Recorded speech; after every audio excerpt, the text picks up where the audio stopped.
Pwede sa moment na to, tayong tatlo lang. Ikaw, ako, saka si God.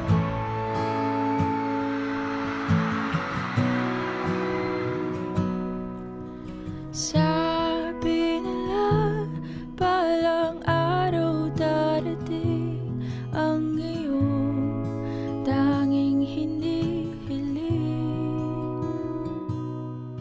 At nung dumating ang aking panalangin ay hindi na maikupli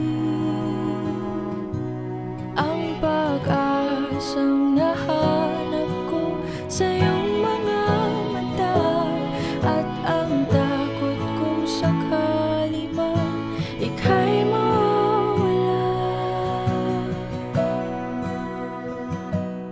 At ngayon,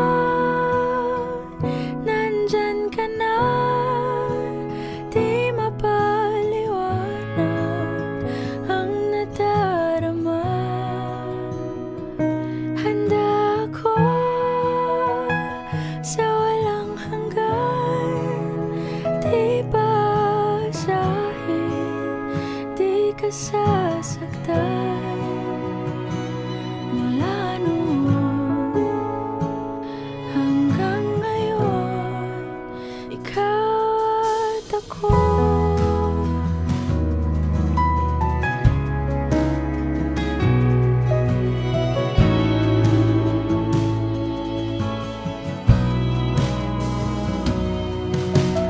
At sa wakas ay